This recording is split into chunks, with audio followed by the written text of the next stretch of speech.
Awesome. So welcome all, dear all. Welcome to our special Christmas edition Startup Investor Pitch Lunch. What a great way to close this year and to celebrate with our amazing global tech community of investors and entrepreneurs. This year, we met thousands of new startups from around the world, and dozens of them were pitching from our virtual stage. We bring together the best and the most talented founders and the best investors to catalyze innovation and enable new businesses, helping startups raise funding and venture in the United States. Startup Investor Pitch Launch is a virtual event that connects disruptive tech startups from around the globe with Silicon Valley and global investors. We curate the most promising startups and give them an opportunity to pitch to some of the most prominent investors.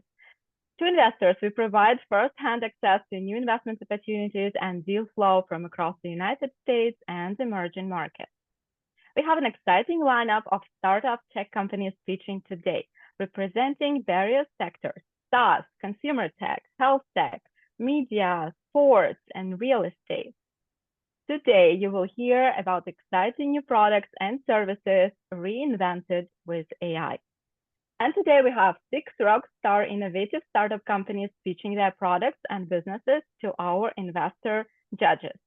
And the order of the pitches will be the following. First, Expertops AI, reimagining the future of workforce with AI agents, delivering new level of efficiency, performance, and growth. Second, Asight, presenting technology that helps you scale up your business with customer feedback powered by AI. Next, BioNirs, women health startup, innovative diagnostic solution for early and more accurate detection of breast cancer. Next up, CorsaAthletics, company that helps you reinvent your fitness journey by connecting you with industry-leading athletes. Next company pitching today, 6-Minute Books, a team of publishers and media industry experts trying to reinvent the future of reading with AI. And the last company for today will be NyLonPie, presenting their real estate investment opportunity, a unique exclusive venue, potentially a new home for global tech community, tech conferences for entrepreneurs and innovators in the heart of New York City. Each founder today will have 10 minutes to pitch, followed by 5 to 10 minutes Q&A session with our panel of judges. Today, we have a brilliant panel of judges and investors, outstanding angel investors and VCs, who will be asking you their tough questions and providing critical or supportive feedback.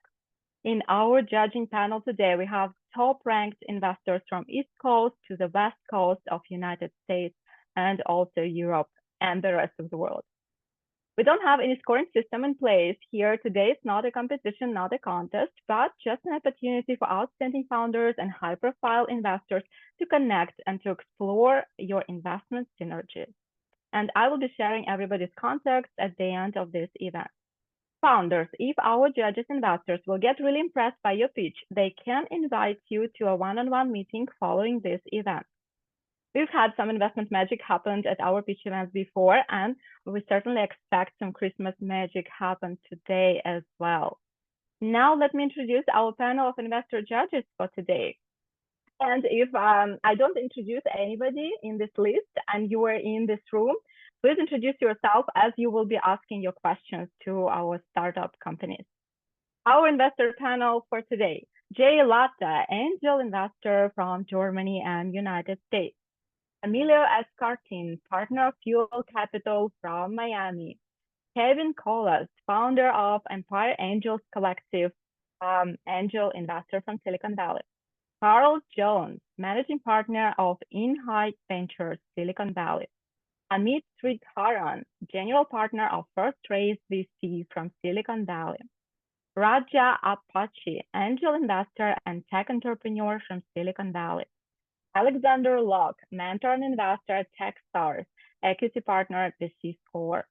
We also had David Bloomberg, founding partner of Bloomberg Capital, David Gluck, partner of GPT Ventures, Kirill Vinogradov, principal of Bigo Cap Venture Fund. I think I saw Skylar Fernandez from Venture University in the room.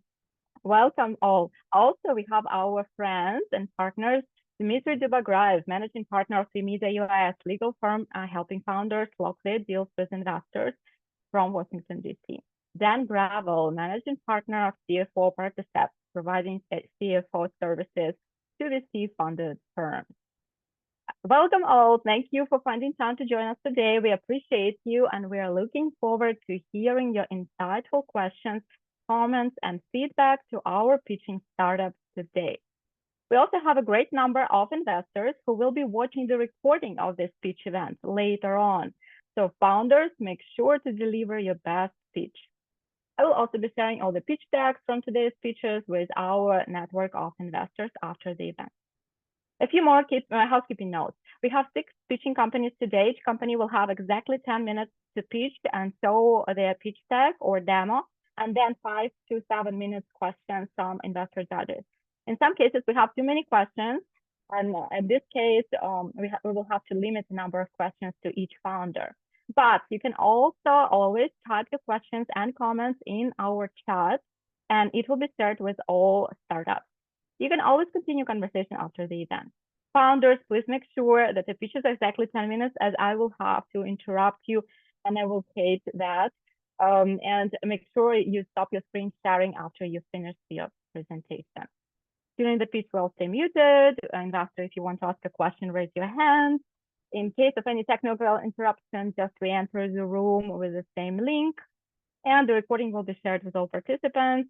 We'll be happy if you keep discussing and connecting and exploring investment opportunities further after this event. On this note, I'm excited to open our Christmas pitch session and hear from our genius startup founders.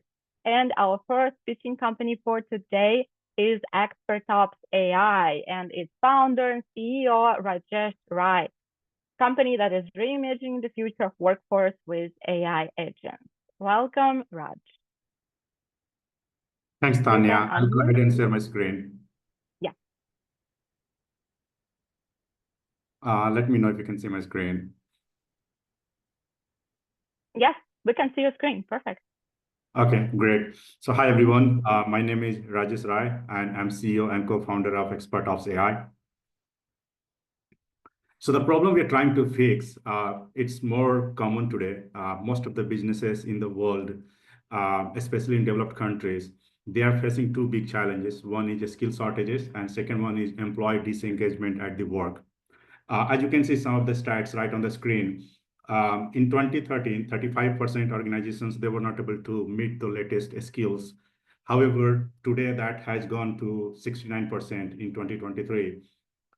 There are some research and studies out there. 85 million skilled worker shortages are expected by 2030, mainly in specialized skill sectors like healthcare, finance, technology, or business. And so the impact on the global economy of these challenges are over 17 trillion revenue loss are expected. So the question is why we are not able to fix it, right? So here are the regions. Number one, the demand for services are increasing in our society. Like we are looking for more medical care, we are looking for more quality, more logistic or any businesses we see the demand for services are increasing. People are getting more used to services provided by businesses. However, our current system are not able to produce the employee skill required to run these businesses, and mainly it's nothing to do with any system. It's more about the human limitation, because today we need to process tons of information to to make decision. For example, let's take a doctor. A doctor has to go through so many clinical trials, FDA drugs, that changes very often, a lot of papers, a lot of research before they can deliver treatment to patient. So because as a human, we have cognitive limitation. We read one book, other book will just go away out of your mind. So we cannot scale, but technology can do that. So it's not just us we are telling. Here are some of Korn Ferry prediction, about skill shortages. Some of the news you can see staff shortages and all from US News, IDC, many places like people who are living in US. You can you must be already experiencing that if you want to book an appointment today, it takes a few months to get an appointment, So what is the solution, right? Solution is very simple. We are trying to build digital employees, and we are trying to call it AI workforce platform. We know that we are in the age of information where any skill requires tons of knowledge to go through before they can come up with a decision. And to do that, the best way we can deliver is building an AI employee who can process this information and come up with a decision. And by the way, this is more like a platform we have. I'll not go much into detail. I can kind of give a glimpse of what the future of workforce is going to look like.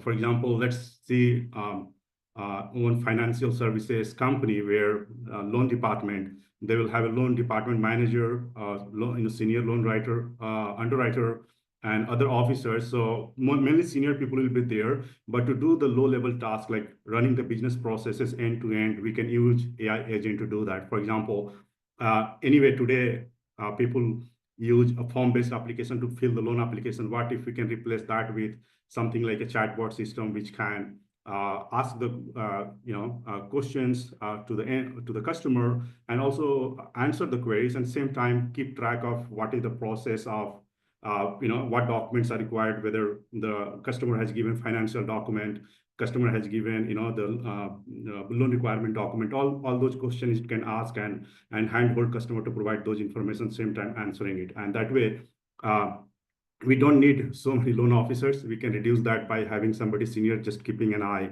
on overall loan application process. That's all.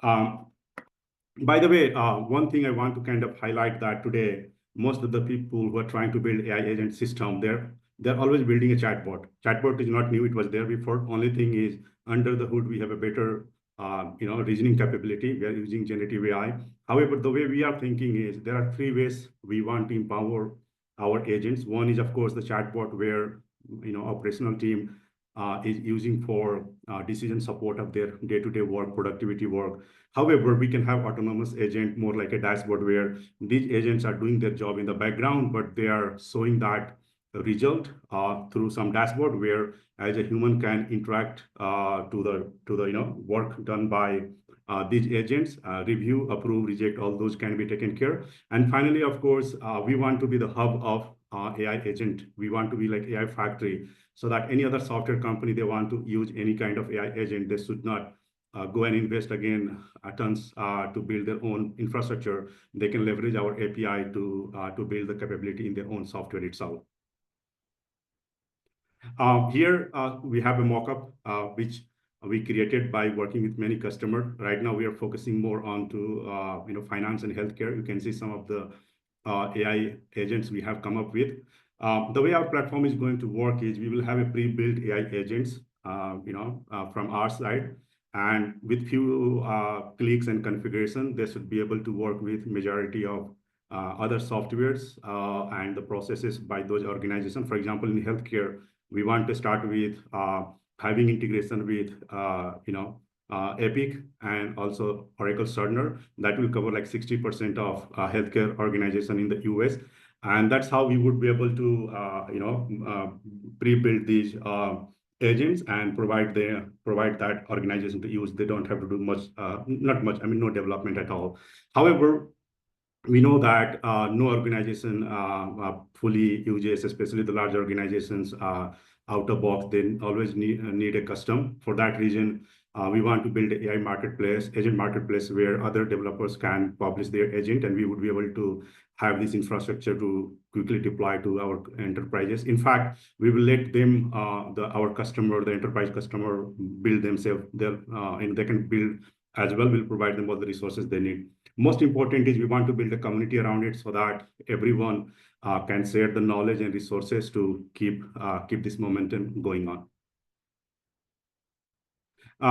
Same thing, it's more like what are some of the agents we are right now focusing on, both from financial services and healthcare side.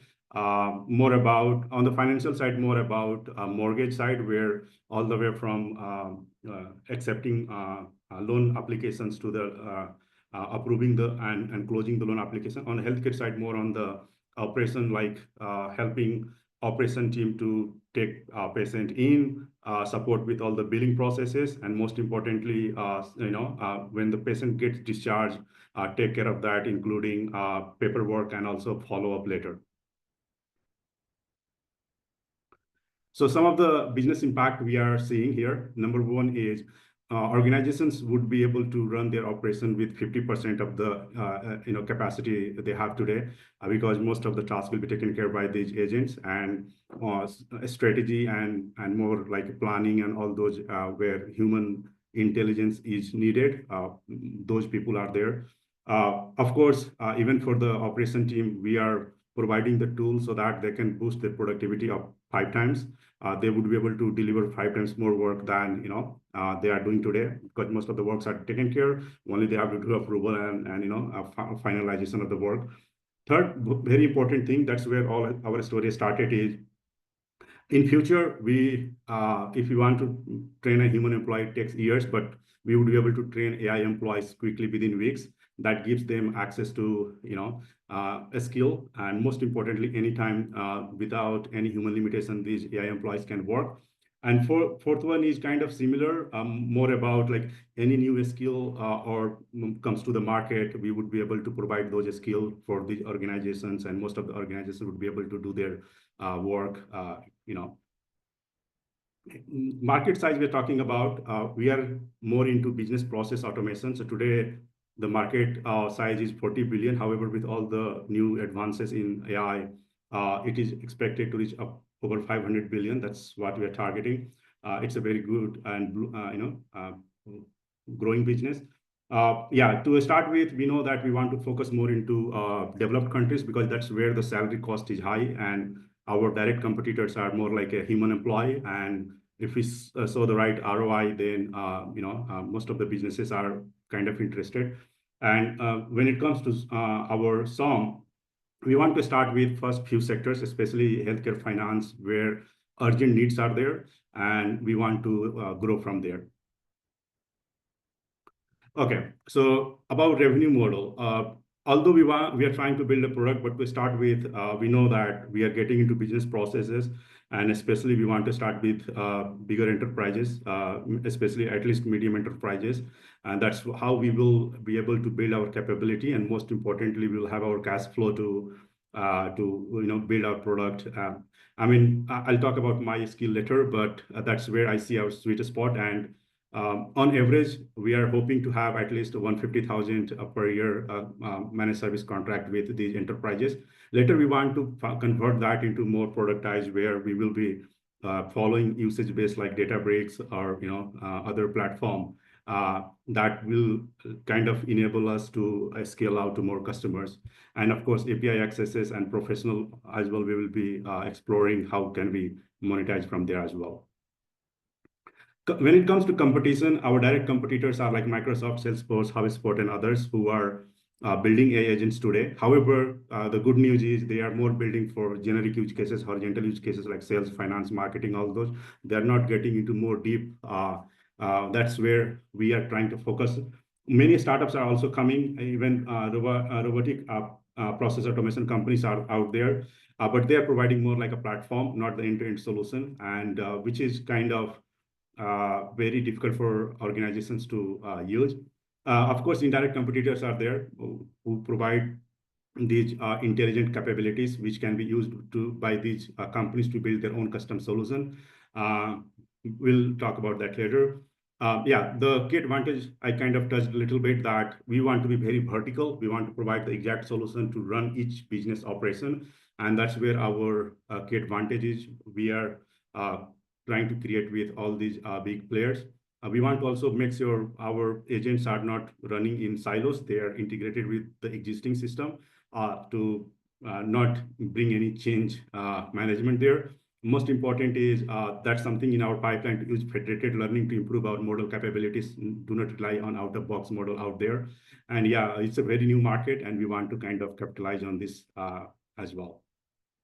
Some of the business Rajesh, you have 2 minutes, Rajesh. That's okay. 2 minutes. Yes. Thank you. Some of the traction here is we have already submitted proposal for over 680K in Singapore dollar to many healthcare institute and other institutes. We have kind of started this journey validating with many customers, and then finally we agreed to build and solve this problem. We have built this prototype more onto the decision support on the cancer side, which has a good traction in the beginning. I'll quickly show that. Yeah, some of the milestone is next year we want to have our MVP and start our customers to onboard. And yeah, next year our revenue target is 1.5 million, which can significantly grow in the coming years. This is our team. I have experience building technology solutions mainly for enterprises, for companies like Microsoft, Oracle, Adobe, Fractal, and over 100 plus customers I have served. And my co-founder, he also comes from similar background, more into healthcare, and he's also a research scholar and a very good AI person. Let me quickly show Amazing. Oh, demo. You have a demo? Great. Yeah, quickly also. So one of the work we did, prototype did, we had a mention in a Onco Delhi. It's a good a news site there.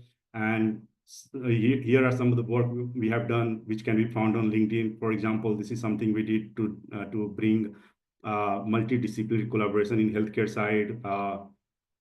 We created that billing agent here. And we kind of submitted this for our proposal. I don't have much time, so I'm just quickly scanning, but all this can be found here. One more quickly I wanted to show this. This is one of the decision support for cancer we built that provides the latest recommendation based on clinical trials and FDA drug databases and NCCN guidelines for these doctors. So all this work we have done in last, I would say 4 months. And then finally we pivoted towards more focusing on operation side than getting into diagnosis and treatment, because that's where we need to get a FDA approval software as a medical device. It's a long process. That's something we want to touch later. To start with, we are more focusing on operation side, like a billing, a patient intake, and all other, which are easy, low-hanging fruit. So yeah, pretty much that's about us. If any question, I would be happy to answer. Thank you. Remind you ask how much you're raising. Sure. Yeah. So I'm looking for 250K USD. Yeah, we can discuss about the valuation later. But yeah, this is our pre-seed and 250,000 USD we are looking for. Okay, amazing. Thank you so much, Rajesh. I'm really excited to see people who are actually actively replacing human workforce with AI. Scary people. So, okay, so we have actually more investors in this room than founders. So please, who has a question? Who has the first question to Expertops AI or comment? You can either unmute yourself or you can raise a hand. I think Jay, you mentioned something. Yeah. As first, thank you for the pitch. On your slide about the business impact, 50% reduction in operational costs, and so on, and so on, so on. Where do you have these numbers from? I mean, 5 times employee productivity. If you build a tool to replace people, how much do you think this productivity will go down or up or whatever? So where are these numbers based from? Yeah, so we are not replacing, right? I mean, at the end, the way we look is as a human, we have physical and cognitive limitation, right? In the past, we built big machines to get rid of physical limitations. So we are building now cognitive machines to get improve the productivity. That's what we're saying. What we're telling here is the most of the time, these human employee, including me, and I think most of us, we can agree to, we spend time on a small thing, like maybe we want to create an Excel or report or things like that. And what if you can automate that? Then one thing I have to more focus is, of course, we are not completely going to get rid of every nuances, but we have to more focus on the planning. And for example, I was talking about loan application, right? Today, there are multiple channels loan officers they use to reach out to customer, help them. Hold on. You are circling around it. Just give an answer. Where are the numbers from? So this is more like estimate, right? I mean, yeah. So it does not have any kind of scientific basis. It's just guessed around the thumb, right? Educated guess, yeah. Okay. Emilio, you want to like ask? everything in the startup world, everything is a prediction, right? Many times. Yeah, So. I have a question. The Yes. go-to-market strategy. So basically, if I'm not mistaken, you are targeting partnerships with large or medium corporations. That's correct, yeah. Okay, so how long would it take, since you have some sort of competition on the market, so how can affect the competition in the market that currently exists? And if the competitors can maybe, let's say, easily, replicate your solution or business model, how difficult for them is going to be such a thing? So since they are already doing some noise in the market, right? No, that's a very valid question. So first thing is we are kind of defending ourselves by building. We are a startup. We cannot serve 100 plus, right? So first we are focusing more on to 10 customer through personal connections and partnership. We are building that, and we are making sure our competitors they don't go there. However, to keep the competitors away from us, I mean, I come from this background, and I know everyone can promise they do that. And the way we are trying to keep them away, we are providing the prototype right in front. We are not just talking on like PowerPoint or something, and using that like, hey, we already have done the work at home. We are here for you to implement a pilot, a little bigger version of it. And that's how like solution-based selling we are doing, not like a more like a honor-based or commitment-based we are doing. But yeah, I mean, our most competitors, I would say, are service companies like Accenture, Wipro, EY, all those companies are there. And of course, getting into those accounts is kind of challenging. They kind of own the complete IT infrastructure. So we are looking for more like a medium easy where these people are not there, so that at least that's not their focus to start with, Okay, thank you so much. Amazing. That was a question from Emilio Escarpin, and our next question is from Carl Jones in High Ventures. Please, Carl. Hi, Rasheen. Well, I have a recommendation. I mean, I've been in this business for many years, way back in 2000. My recommendation is to partner up with the HIS company because they are in it for a long, long time. And the key part about getting into healthcare in the United States, it's about HIPAA compliance. So, I mean, there are two sides of the software development in healthcare. One is the administrator side, which you're pitching, and then there's a hospital side, the HIS system itself. So you're in the administrative side, and some of their development, which I have developed with my last company, we developed the accounting system, we developed the billing system, and what you're doing is you're presenting an AI agent to to optimize those operations, and maybe some of them are lacking, or there's lack of employees or resources. My recommendation is to partner up with one of the leading HIS system. I think you're in Singapore, right? That's right, yeah. Yeah, so partner up with someone in Singapore in a hospital, and then leverage with their relationship, and then build your system from there, build your traction from there. And because that's where you'll get your momentum going. Because if you're pitching to maybe, especially me in venture capital, it's too early, but maybe an angel will go in. But a strategic partners are key to where you're at today. Totally makes sense. And in fact, we are doing that. We have formed a couple of partnerships, SCRI, Singapore clinical trial, we NCCS, National Cancer Center, Singapore. In India, also NCG, like 300 hospital comes under NCG, National Cancer Grid. So of course, we are following that. But yeah, thanks for suggestion. And then also in your revenue model, it'd be nice to see your, like, in terms of like business model, how does it scale? How does the how does the monetization work? And as it scale through the years, what does the revenue look like through the years?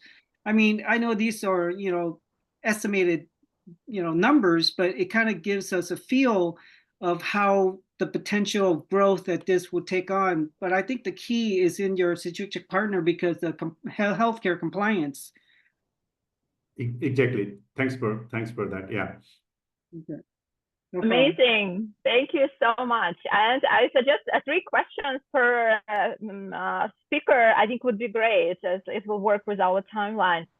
So thank you so much for your questions. Thank you for your presentation, Rajesh. Definitely exciting time for SaaS companies and building AI tools for enterprises, and a great time for enterprises to transform into automated futuristic organizations. And we will keep exploring SaaS innovation with our next speaker. The next presenter is CEO and founder of Asight, a company that is presenting technology that help you scale up your business with customer feedback powered by AI. Ladies and gentlemen, I'm introducing Cef Tovil, founder and CEO of Asight. Hello, everyone. My name is Jeff, and I'm founder and CEO of Cloud4Feed is the name of our solution. So Cloud4Feed is an AI-driven B2B SaaS platform designed to streamline customer feedback management. Our platform provides seamless integration across multiple channels, offering business a unified solution to collect, analyze, and act on feedback data in real time to increase retention and loyalty. At the moment, Cloud4Feed has more than 70 clients and have reached 1 million ARR. So I want you to meet with Jenny. Jenny is the VP of Customer Experience in a brick-and-mortar retailer with 200 stores in US. Jenny's main objective is to make sure her customers are living good experiences, improve their brand loyalty, and thus the profitability of her company. However, she has some challenges and pain points at this point.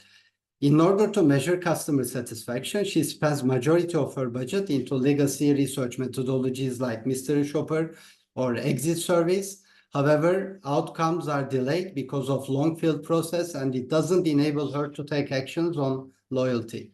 On the other hand, she and her team has to gather all the data from their CRM system, social listening and reputation management platform, survey tool, and other external data, create manual reports and analysis in order to achieve customer insight.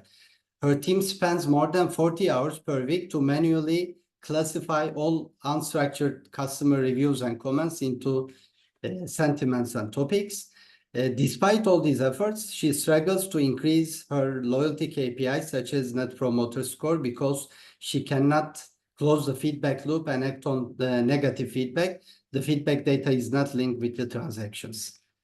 So Cloud4Feed is a unified end-to-end customer feedback management platform designed as do-it-yourself, fully managed, or somewhere in between. With more than 50 ready-built integrations, companies can integrate their transaction records without the need for any IT resource. Users can design no-code workflows and collect feedback in the moment of truth through SMS, email, WhatsApp, mobile notifications, or online reviews. And with the help of fine-tuned large language models, all free text comments and reviews are classified into key topics, customer personas, sentiment, intent, and emotions in more than 50 languages. And our machine learning-based algorithms identifies the most important attributes to be prioritized in order to increase customer loyalty with limited resources.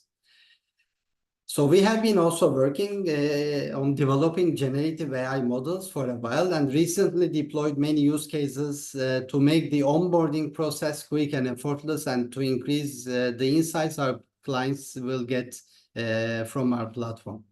So some of these use cases consist of deploying AI agents so that the implementation and configuration of the platform can be done without any expertise.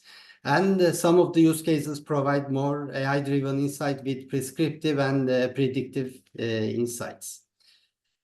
So just like Jenny, our beloved customers, Yves Rocher, De Facto, Kelebek Furniture, had similar problems before they started to work with Cloud for Feed.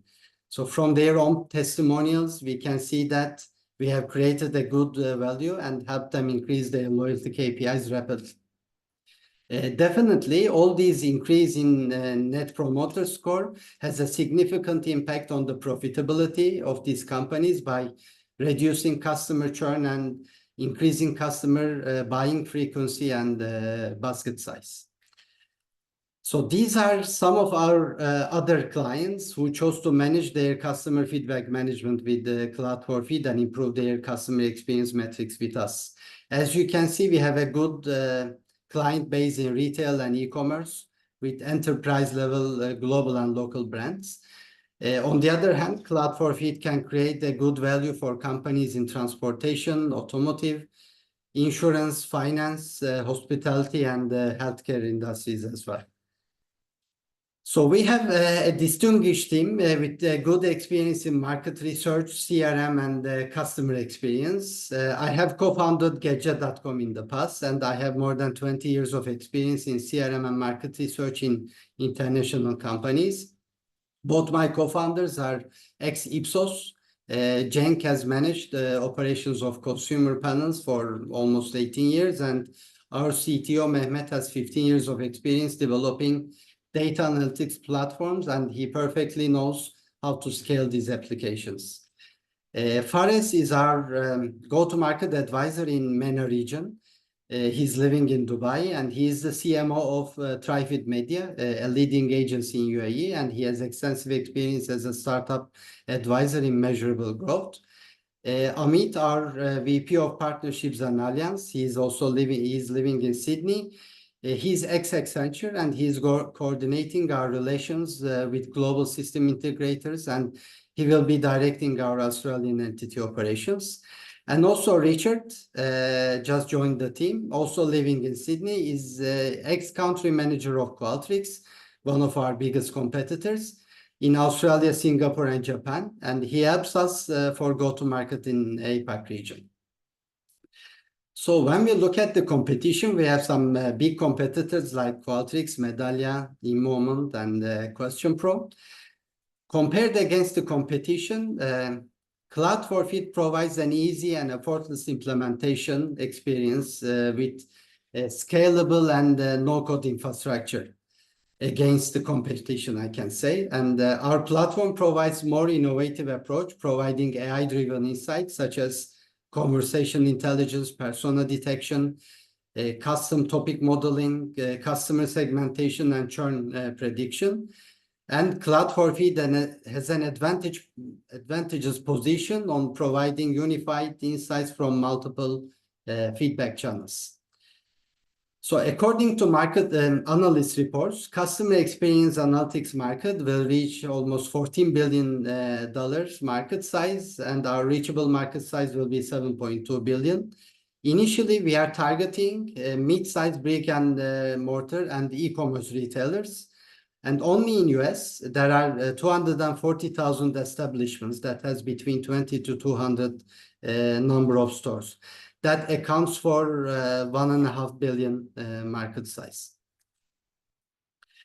So currently we have 81,000 of MRR, and we collect data from 19 different countries in Turkey and around Turkey, I can say, from 71 clients. We have launched our product in 2022, and our monthly recurring revenue growth rate in 2024 is almost 110%. And as you can see, we have a steady growth and new customer acquisitions every quarter by onboarding 34 new clients in the last 12 months. So our current headquarters is in Turkey, in Istanbul, and we have an entity in Dubai since October 2024. We have a plan to flip up and move our headquarters into US, Delaware.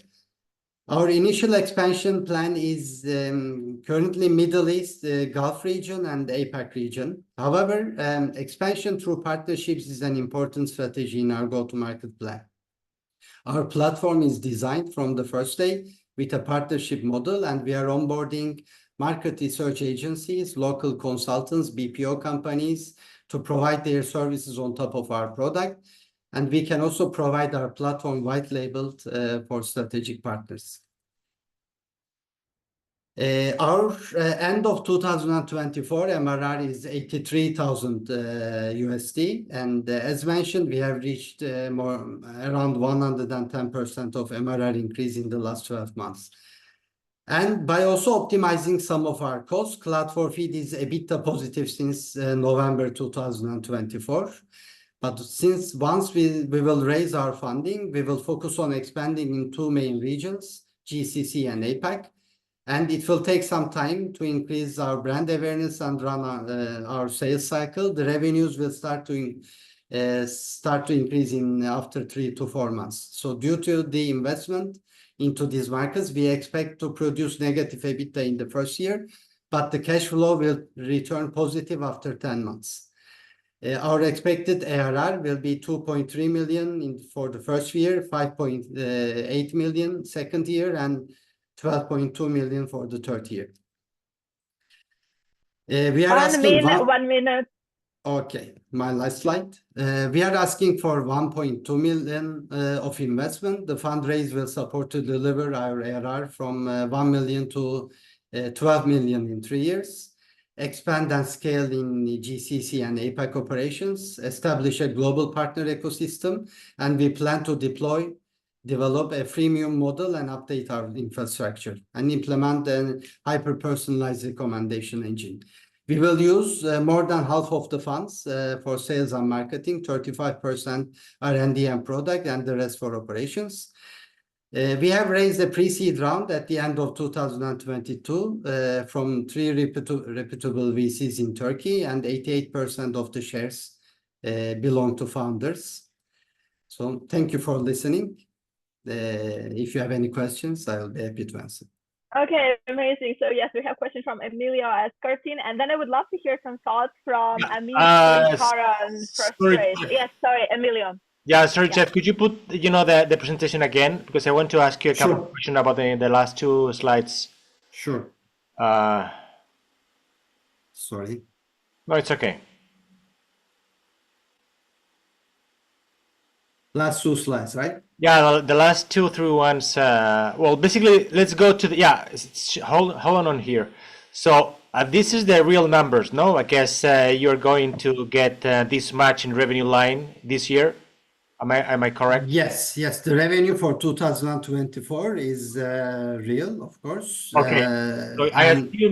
So I assume that the EBITDA is positive in the last 2-3 months, or just in the last month. In the last 2 months, correct. But the overall year, the EBITDA is negative. But since November, we are cash flow positive. So the other question is related with the existing LPs. Sorry, the existing shareholders in the cap table. Yes. Those are from not from Middle East, if I'm not mistaken. You are seeking money from the Middle East, right? So go to the next one. Yeah, go to the next one. So these existing investors are based in Turkey, I guess. Are based in Turkey, correct? In Turkey, all right. So you are seeking 1.2, and what is exactly this 200K hard commitment? Do you have already had 200K? Yes, we have a convertible note from one of our existing investors, APY Ventures. We took this money in April this year. Okay. But we didn't convert it yet. So basically, your scale. I don't know the evaluation of this current round. So maybe I missed something. Actually, we are we are our target is to dilute 10%. So the valuation is roughly 10 to 12 million pre-money. Pre-money, right? So one question about the scalability. So can your business scale effectively as demand increase? Yes, definitely. Because we have a scalable model. The onboarding process is we have worked a lot for that. Is real quick and effortless. Of course, we have a customer success team, but the team is not scaled proportionally with the number of clients. And the go-to-market model, the sales cycle has dropped in average to 2 months for us. We have started from 6 to 7 months. The growth, we have 3 go-to-market engines: inbound marketing, outbound reach, and also partnership model, which is also really very strategic to expand into new geographies for us. Okay, thank you, Chef. Maybe other researchers want to raise a question. Thank you. I wanted to hear something from Amit. Yeah. No, thank you. It's Tanya. your field stuff. Yeah. No, absolutely. No, I think this is a very, very good presentation. In a fact that I think you've covered a lot of the bases. It shows that you obviously are have been in. I had two things that I probably want to dig into. Of course, I had the similar questions like Emilio on. One is fundamentally, why did you start this company in Turkey? And assuming that you want to start, is there some inherent distinct advantage that you are actually trying to generate from your region? And so what happens when you flip the company to the US, and when that timing of it? So I'm trying to understand really, if you want to build a bigger company here, what is the sort of unique advantage because of the position that which you're coming from, and is that changing once you sort of flip the company to the US? So that was one of my questions. And then the second question I had more on the technical aspects of what you presented is, what is it that's sort of uniquely differentiating you when you're looking at this product? Now, everybody's putting together this bunch of tools now. You can actually read from multiple tools and provide a customer experience. So I'm not able to understand what you're getting. Why is it that this is something that's going to be very sticky, and why it's going to work with customers? And is there some specific industries that it really clicks with? Is it some sort of data mode that you're playing on? What is the customer experience strategy, and why should people not look at Qualtrics? Qualtrics is like 23,000 plus customers in the market, or even a SurveyMonkey or others who are all trying to bid into this market. Why would someone want a different customer experience tool, and what is that unique advantage? I know you say AI and multimodal, or I'm not still able to understand what you do inside that AI that kind of gives you that edge. Okay, thank you, Amit. Okay, let me focus on the first question. First, actually, I'm from Turkey. I have Turkish citizenship. I lived all my life in Turkey, and I have also Portuguese citizenship. So we started our company in Turkey, but this is a difficult market. In terms of size and also expandability. So we definitely we are seeking to expand. But there are also some advantages of this market. We are learning a lot from our clients' requirements, I can say. On the other hand, Cloud for Feed actually is a unified platform. So we have told many Qualtrics customers, and they are really frustrated with how they cannot, let's say, change any workflows by themselves in Qualtrics, and they need to pay huge money to add any touch point experience or to change just anything. So they are not agile. Our big competitors are definitely not agile, and we have an advantage to provide a unified data within different channels. Our platform is supporting customer experience, employee experience, community experience, task and case management, and also in one single dashboard with unified insights. So for any client, of course, there are multiple, let's say, competitors in all of these, let's say, functions, but they need to use different tools and they cannot unify the data. So what we do is that we simplify all the processes for our clients within a single platform.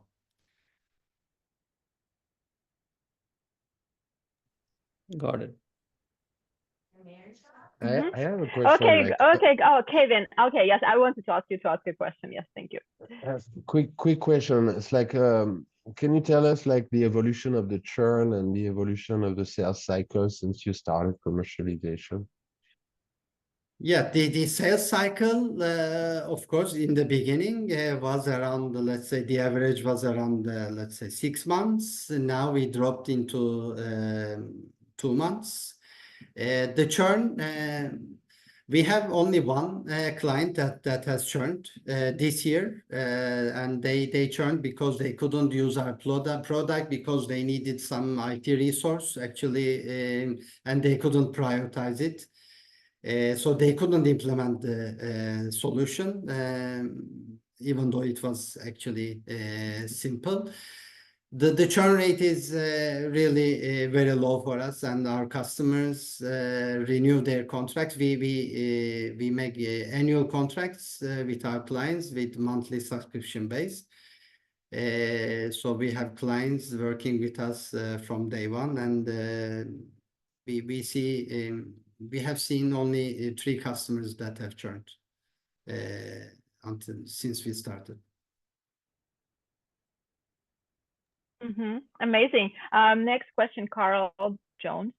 Well, I just want to add on your slide 9, the competitive landscape. It'd be great if you have a checklist competitive slide, like you have this, you have that, because that will clarify. Because this 4x4 quadrant kind of, I mean, I've seen it many times, but the checklist kind of helps to clarify what's your competitive advantage. And this is a crowded space too, so that's why I think that's a needed, to be addressed.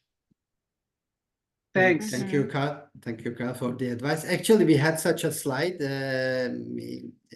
but we changed the layout to this one. But thank you. Amazing. Thank you so much for your questions. Thank you for your presentation, Jeff. Congratulations. Our investors are really subject matter experts, and you see the questions are really critical and really to the point, and they dive deep. So that is why I always say it's a great learning opportunity for all founders to attend other founders' pitches and to hear the conversations and to learn from them. So, and we are moving to our next presenter, and we really need to speed this up. And it's really great signal that you're getting lots of questions and discussions, but we really need to get on track with the timing. Our next presenting company is from healthcare space, from biotech and from health tech, med tech space. And I want to introduce you BioNirs, women-founded women health tech startup, innovative diagnostic solution for early and more accurate detection of breast cancer, a really important social and medical problem that this company is addressing. Pamela Pardini is the founder and CEO, co-founder and CEO of BioNirs. Welcome, Pamela. Thank you. Thank you for inviting me. Well, I am the CEO and co-founder of BioNirs. I am from Argentina. It's a startup was born here with a mission of improving access to breast health. Maybe you are all aware of this number because of all the campaigns, awareness, because early detection is the key for survival. That 1 in every 8 women will develop this disease. And how we all women take care of our breast. We have an annual screening.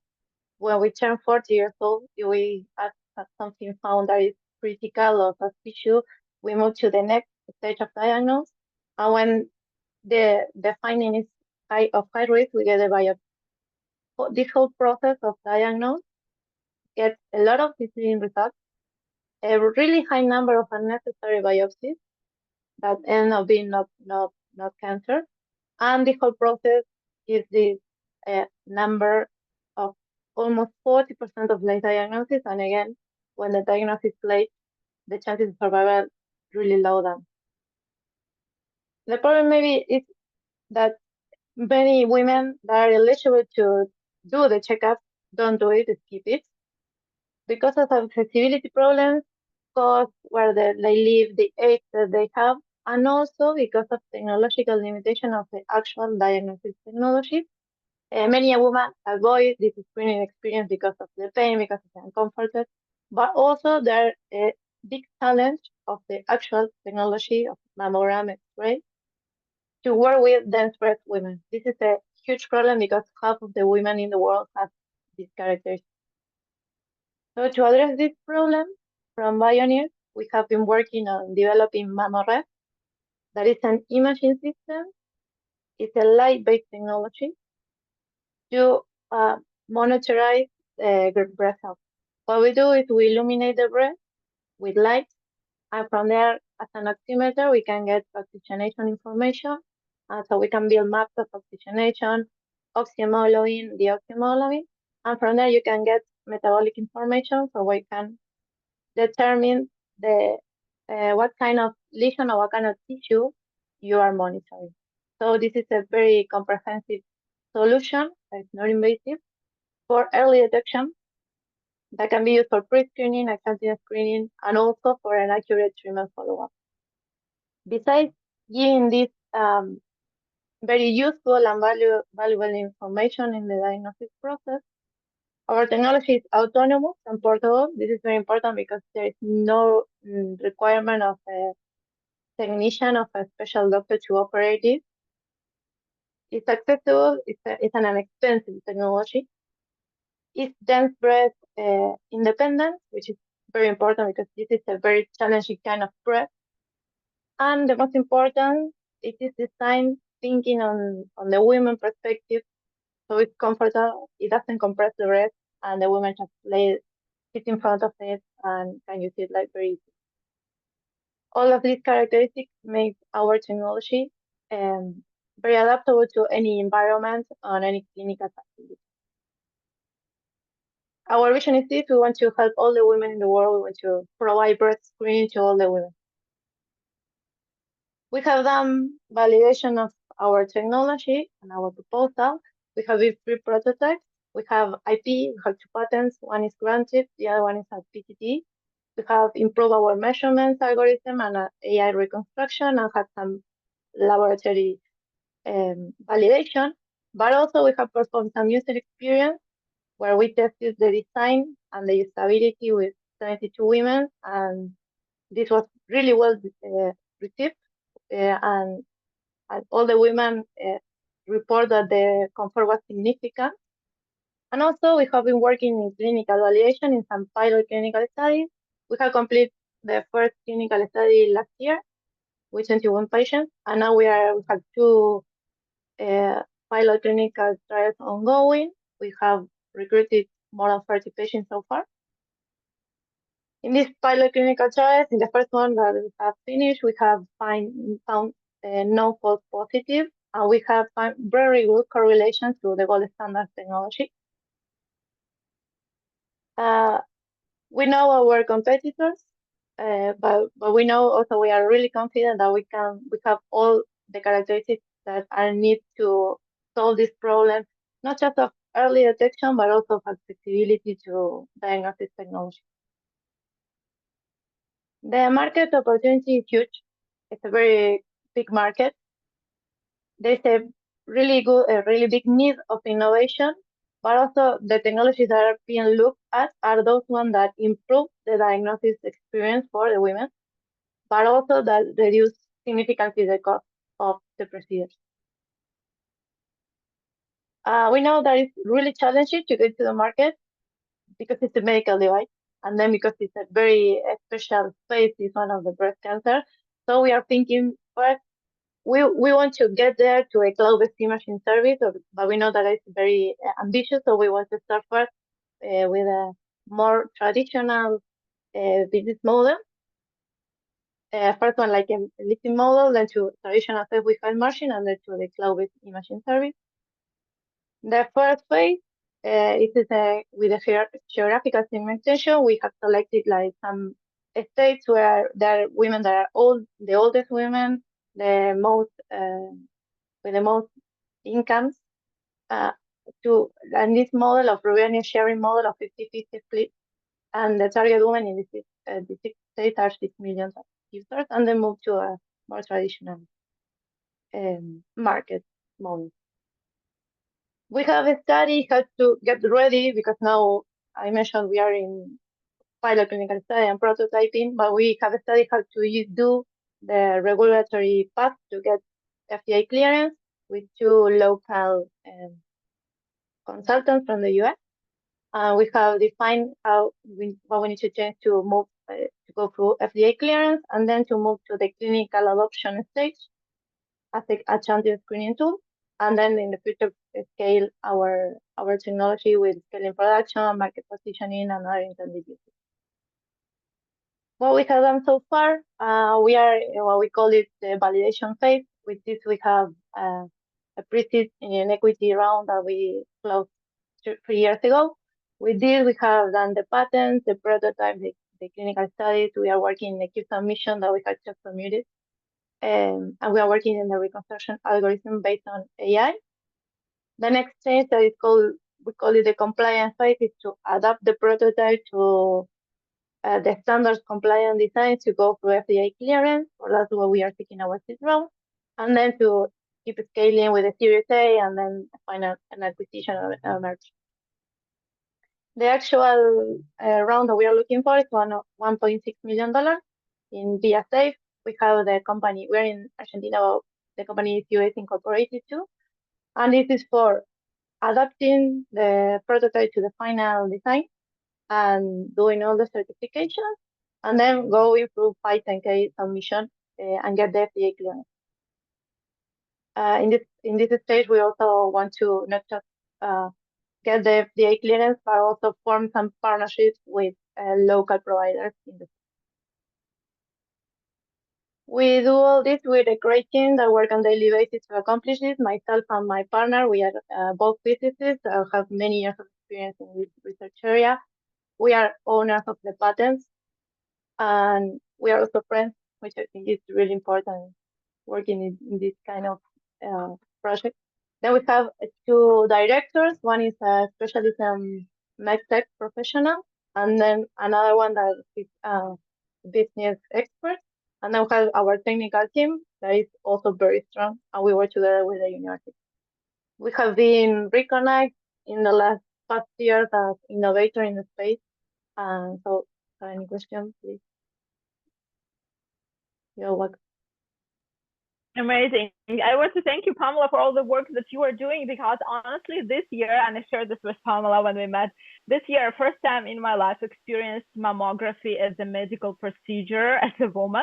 And I need to say it was extremely painful. And I was even concerned if they're hurting women during that procedure, and it felt completely outdated. And I remember my thought was, oh my God, why nobody innovated this space? This is just so kind of past-century technology that is still being used. And thanks God we have companies like BioNirs now that are using light technology and saving women from like this painful and inaccurate medical diagnostics. Thank you again for doing this from all the women in the world. Yes, Emilio, please. Emilio is an investor in Latam countries, so this is your client. Yes. Thank you so much for the presentation. Muchas gracias por la presentación. I have a question here related in relation with the FDA. So I know from the fact, that any application to the FDA is very tough to get.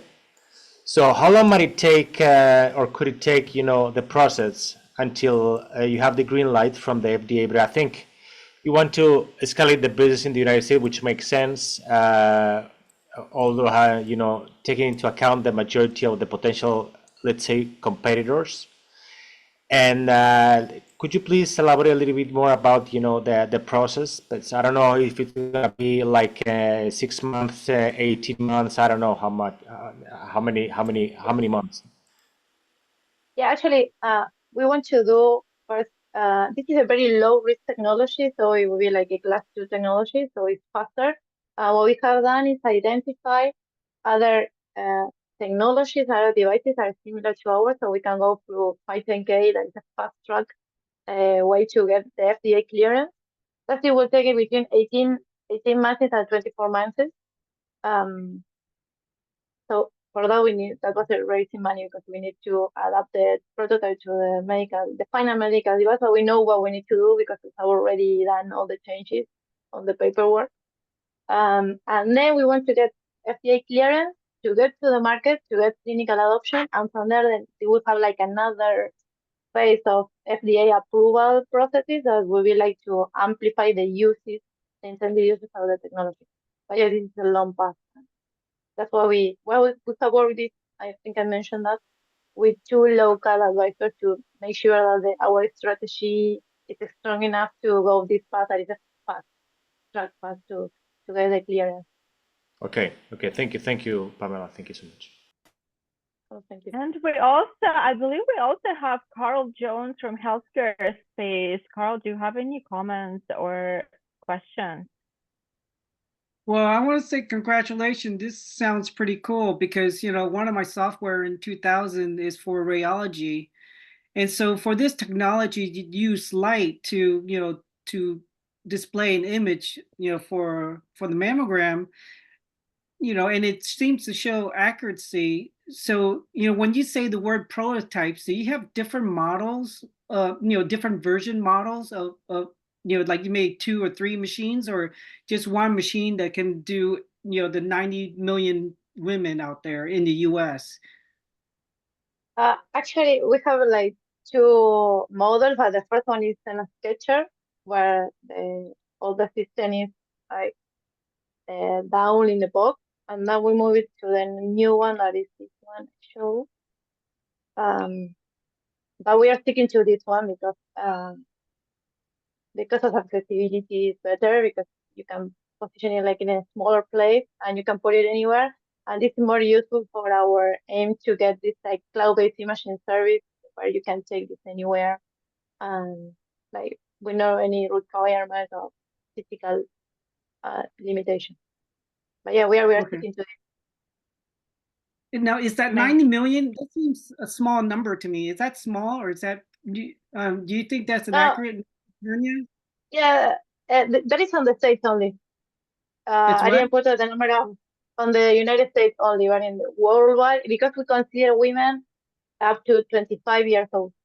And now, because that recommended age is 40 years old, but there are many cases that are presented now in this moment between 25 and 40. That's why we include these 90 million women that are over 25 years old in the States. Then in the worldwide, it's like 6 billion or so. Yeah, I don't remember exactly anymore. What's the cost to make this equipment? And it's, I'm sure it's scalable, but then what's the cost to make, whatever, 100 unit, 1,000 unit, or 1,000,000 unit? I don't know exactly, because now the cost of each one is around $25,000, which is really low for a medical device. But we know that we can load on this like a lot, because now what we have inside is everything off the shelf. But we have to do some, like producing 10 of them will be like $5,000 each. And then if we scale it very much cheaper, but also it's not just the cost of the device, but what is very important is how we build the image that we get from there, these images that we have here. That is also a very important part of the development. Okay, thank you. Well, I like to stay in touch, and maybe I can help you. Yeah. Great, thank you. Yeah, this is the kind of things we're doing this for. Amazing. Jay Lotte has a question for Pamela, please. Yes, thank you. A very nice presentation. Really, really nice. Thank you. I have 2 questions. The first already more or less came a little bit about the cost of such machines. More important would be, for example, to have a comparison between the different methods. So how much cheaper is an examination with your method compared to MRT, compared to mammography? Because mostly, as far as I know it, of course, I had never these issues. It's like the standard is more or less mammography. And This is being said not to be so precise for dense tissues. So then in addition, you are doing some kind of MRT. And so, of course, MRT is far more expensive. So here, of course, the comparison between the cost would be nice, simply for further let's say client talks and or investor talks. And the second thing that might be of interest is accuracy. Simply to see, okay, how accurate is your system compared to an MRT2 and so on and so on. And honestly, afterwards, I would like to check with a friend from Vesalius Capital if this would be something for them. Great. Yeah, thank you. Now, regarding the cost, now we are really early, so this revenue that we have put in our on our business model, this is considered, and the cost is half of an ultrasound study, which is the cheaper one. So it's much cheaper. And this is actually first it's focused on the women that are already paid out of pocket and the women that doesn't have any kind of cover for the healthcare provider. You know that you have to be 40 years old to have any kind of breast checkup. But yeah, this has to be actually improved because the idea is to have like a very, very acceptable method so you can like take it anywhere and have it there.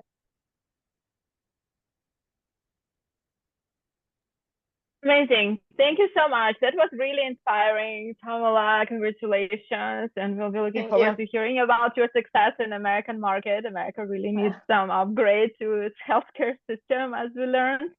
And continuing this conversation about really important issues such as our health and well-being, I want to introduce our next company, which is also providing innovative solutions to help people stay healthy. And this company helps you reinvent your fitness journey by connecting you with industry-leading athletes. CorsaAthletics and its CEO and founder, Julian Bastianello. Please welcome, and we're looking forward to hearing from you. Hello, everyone. Can you hear me? Can you see my screen? Yes, we can. Welcome, Julian. Perfect. Thank you very much. So, good morning. My name is Julian Bastianello with CorsaAthletics. So I am going to begin this presentation with asking you 3 short questions. I want you to think about them in your head and just kind of keep them in the back of your mind throughout this presentation. Are you truly happy with your health and your fitness? Have you ever wanted more from yourself? And is the main problem for you just not knowing where to start? Now, these are real, difficult questions that millions of Americans ask themselves every single day, myself included. From growing up being a severely underweight teenager with no self-esteem to transitioning to finishing my first Ironman triathlon, the thing that changed my life both physically and mentally was fitness. Throughout this journey, I've seen the ins and outs of the fitness industry, and I firsthand witnessed the gaps in this market that our startup is firsthand solving. So CorsaAthletics is a two-way marketplace connecting trainers with their potential clients. We give these athletes a platform to easily create these pre-made plans while offering their clients a location to find, purchase, and download these plans. So for example, we're in the heart of the holiday season with January 1st, the new year right around the corner, and you want to set a New Year's resolution. But this time you actually want to achieve that resolution. You want to make a goal and you want to achieve it. Especially teenagers with their social medias flooded with their favorite fitness influencers across Instagram, TikTok, YouTube. They want to buy a plan from these influencers to help them achieve their goal. But there's no location to find these plans and they can't afford one-on-one coaching. On the opposite end, you're an influencer, you're getting reached out to by a large percentage of your following, asking for a workout plan. And you need to turn down up to 30% of your potential clients because you only offer one-on-one coaching. With CorsaAthletics, you could easily create a pre-made plan and post it for sale for constant recurring revenue. So there's many problems on both sides of this market, as we could see. Athletes that only offer one-on-one coaching, they're losing up to 30% of their potential clients, a true statistic based off our very own athletes.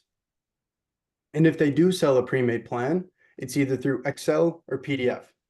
When that athlete sells a PDF plan like this, that customer is able to download it and share it amongst as many people as they want, robbing that athlete of dollars of revenue and clients, which I've done myself in the past, and it is a true issue in this market.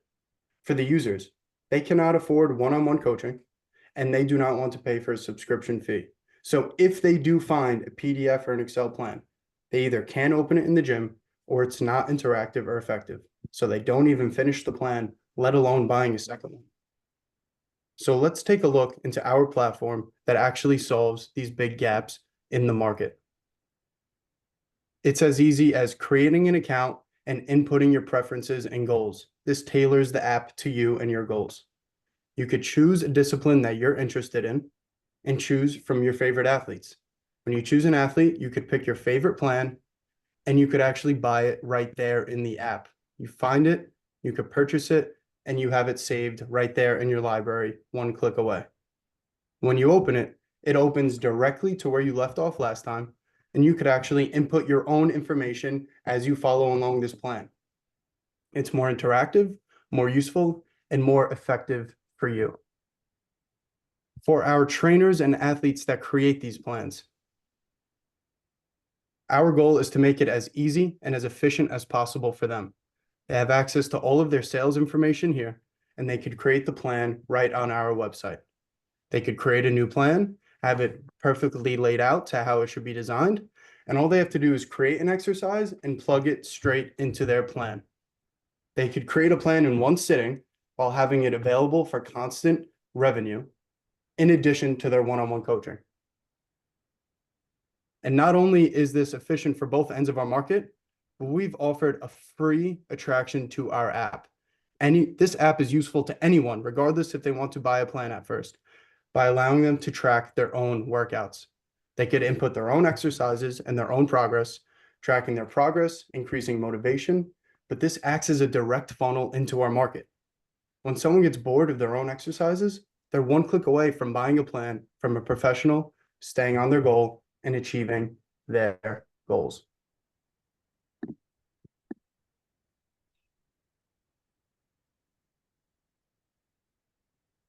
So this business model shows that all of our sales are made in our app, and these plans are one-time purchases. All of our athletes decide the prices of their plans, and Corsa collects a 20% fee of all sales. Now, the online fitness coaching market in the US alone is $15.3 billion, with influencers making up 13% of that, of a $2 billion market space. Now, with the clear, realistic, obtainable market for Corsa of at least 1% of that, we have a market size of $20 million. So if we look at the 50,000 fitness influencers in the United States, and we're able to capture only 1% of that, we're directly comparable with our main competitor, Playbook, who just finished their Series A funding round of $12.3 million. So looking at Playbook and our other competitors in the space, but none of them offer all the points that we do. They don't offer a one-time purchase pre-made plan service, forcing them to turn down almost half of their potential clientele. They don't offer a free attraction to the app, directly funneling into their market. And they don't offer a usable experience for their trainers, the ones that produce the product and create the plans. The team is made up of myself, Julian, our CEO, and my co-founder, Robert. We have a development team that has worked to code and develop over close to 30 startups. And we just partnered with our new marketing team that in the past 2 months have 50 times their Instagram following, 5 times their monthly revenue, and have produced over 30 million plus views for their clients. We're super excited for this partnership to grow our sales and outreach program. Now, this is a group of our CorsaAthletes and trusted advisors. Now, these people are the ones using our platform, selling on our platform, endorsing our platform, and helping us design a product that is the most efficient within the fitness industry. With the combined following of 1.8 million followers, this just goes to show how many sets of eyes will be on our platform as we come to launch. So we started this idea back in March 2023, In just a few short months, we were able to hone down this idea and find a development team that aligned with our goals. And only 3 months after that, we had a fully designed functioning MVP. And in less than a year after that, we are launching on the App Store this January, generating revenue. That's only in a year and a half. Now imagine what's to come in the next 5 years. In 1 year from now, we are implementing AI to streamline the plan creation process for our athletes and also streamline the purchase and use process for our customers, making our app easier to use, more effective to use, and more reliable in the fitness space. Shortly after that, we are adding our subscription model update. This will allow us to take over the vertical market of online fitness coaching, producing both one-on-one coaching and pre-made plans. This will truly leverage our network effects and allow us to incur even more continuous recurring revenue. So through our projections, by our 5th year, we have an EBITDA of close to $4 million, and we are asking for an investment of $150,000 for either 10% equity or a safe note with a $2 million valuation cap and a 20% discount. Now, this 50% of this investment will be used for research, development, and upgrades, while 30% being more for sales, marketing, and outreach.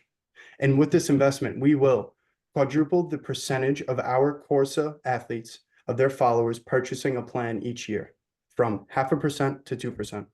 We will recruit at least 1 new Corsa athlete per month, and we will be adding our AI and subscription model to the app.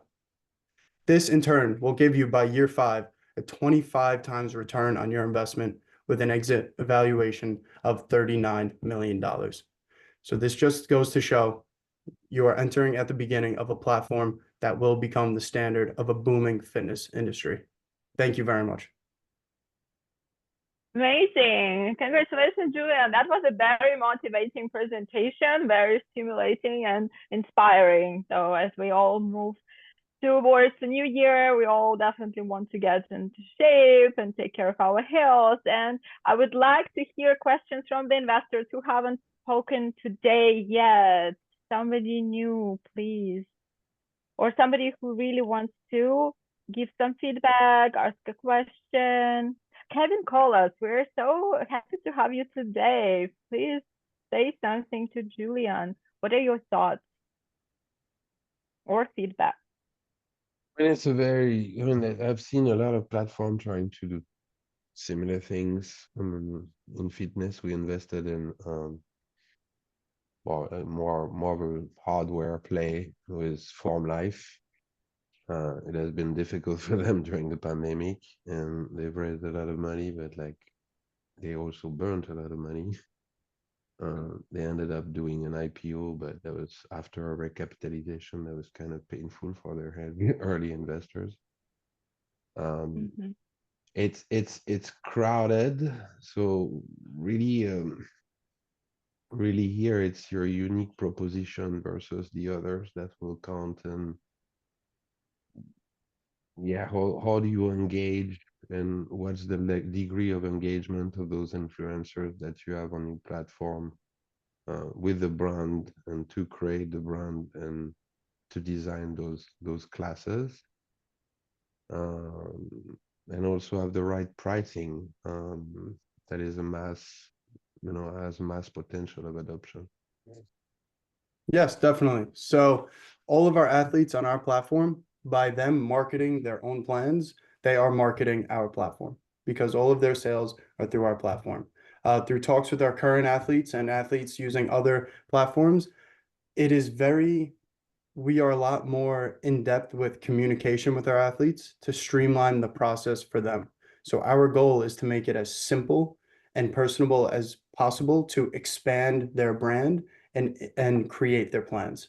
So not only is you have exclusivity agreements with them? Yes, we do. For pre-made plans, yes, we do. They can only use our platform. And yeah, so not only are we helping them save time by creating a better plan and selling it, but we're also expanding their other brands within different spaces, such as supplements, clothing, and so forth. by offering them a profile page that could directly link into their link tree or replace their link tree. So it allows their followers to be one click away from not only viewing their plans for sale, but viewing their bio, their affiliate brands, sponsorships, and so forth. So our platform is a lot more useful to our athletes, which differentiates us from the other platforms and directly streamlines the sales process from social media or to directly to our app and purchasing a plan. Mm-hmm. Carl Jones and Jay Latta. Carl was first. Carl, please. Thank you for your question, Kevin, for your comment. Hey, Julian, I love this space because this is the space I live in. And of course, you know, like Kevin said, it is a crowded space. And I know a lot of fitness influencer that created their own apps and you know, try to market it through TikTok and then Instagram. So you know, I guess what I want to add is, you know, driving this business and getting more fitness trainer onto the app is probably the key thing. And then also, you know, keeping it sticky for users, you know, because price will be one of it. And then having the stickiness for people that say, oh, I like this, you know, just like Peloton, for example. When Peloton started, because I started at Peloton way back in 2002 before Peloton started. And so, you know, they create a platform, they have their bicycle and then the treadmill, but then it's hard for them to get it sticky because the only time it got sticky because of the pandemic. But after the pandemic, it went down to $6 per share, maybe lower now. But I know this industry is very, very, very fickle and tough. And so I think the only thing I could add to you is how do you make the platform sticky so users can continue to use it and good trainer continue to stay? Of course. So the main point that will allow us to be sticky, so forth, is that our users have an option to either browse our marketplace to find a plan that works for them, or they don't even need to purchase a plan at first, but could just use our app to log their own workouts. There's been proven throughout many studies, and it's very popular in the industry now, that it shows that if you track your own workouts, you focus on progressive overload, you'll see a lot more progress. So the main point of our app is to make it as useful as possible to have the most reliable information to achieve your goals in the space, whether that be log your own workouts, find a plan for you, or find helpful information that will help you. We also plan to incorporate more of a social aspect where if you saw in the demo, there's a screenshot of the workout that you did that day. Similar to how Strava is where you could share your workout that day, there will be a feature where you could share your workout that day and adds a social feature, inviting more people to use the app and creates more accountability and motivation to use it. Okay. I'd like to stay in touch with you. And then are you based in Miami? So we are, I am in New York and my co-founder is in Miami. Okay, because I saw the logo, so that's why I want to ask. Okay, thank you so much. Thank you. Mm-hmm. Okay, and Jay, please. Mm-hmm. Yeah. So the stickiness, yeah, exactly. This is a point of interest because when you showed your influencers, your athletes that you are working with, honestly, I would not identify with them because I'm 53. I can't do the same workouts what they are doing. It simply does not work. So here, maybe one key to success might be to somehow put domains or silos into it, so that me in my older age, I mean, when I've been younger, it was enough to look onto a picture of a muscle building, whatever, and it started to grow. Now I need to look twice into this picture. So it's really about this fitting that you can identify with it, that it simply fits into your own life plan, how old you are, how you are, what kind of lifestyle do you have, and so on. So are there any plans how to connect the right people together, how to reflect on their own life, let's say, system? In the US, it's of course a little bit different than in Europe and so on, but somehow really to match the right people together? Most definitely. And so some of the main differentiators between our fitness app and others is that we have a mix of different athletes with different demographics and different age groups. It's not one athlete launching an app, and they only specified to one demographic. We have multiple athletes across different ages. The athletes that I happen to show just don't happen to be of your particular age group right now, but we have athletes across different disciplines. So whether you like bodybuilding, powerlifting, running, swimming, biking, you could choose a discipline that works for you, and you could choose an athlete that aligns with you and your goals. And another thing that we showed is when you download and sign up for the app, it asks you a short onboarding questionnaire, asking you your age, how many times a week do you have time to exercise, and based off these answers, it aligns with which plans and athletes are recommended to you. A part of our homepage is a plans for you section. So it recommends the best athletes and plans that aligns with your goals. So the main objective of it is to make finding information that aligns with your goals as simple as possible. There's enough of the industry is so flooded with different directions and different platforms. You're streamlining this into one location to find it and to make it most effective. Okay, so you have this matchmaking aspect Yes, built in. yes. Okay, cool. Maybe just as a small idea when you pitch the next time, be aware of that investors are a little bit older than your initial group, so that simply we can identify immediately with it. Most definitely. Thank you. I appreciate it. I suggested him to insert some visuals that we need to make a remark for like older people exercising on your slides. Okay, so we have one more question for you from Dmitry Bagraev, and after that we have two more companies to go, and our event is full of surprises, so stay tuned in, and we have really exciting innovation to present to you. Okay, Dmitry, your question? Yes, Julian, thank you very much for your presentation. Wonderful direction, wonderful product. I'm actually from a family of professional athletes, and I can see that a lot of clients, and I work with a lot of athletes, might use it. So kudos to you. My question is not really legal, though. I'm an attorney, unlike my parents. The question is, in terms of when you sell those pre-manufactured plans, I know that in coaching it's important, adjustment of somebody's motion or movements or feedback.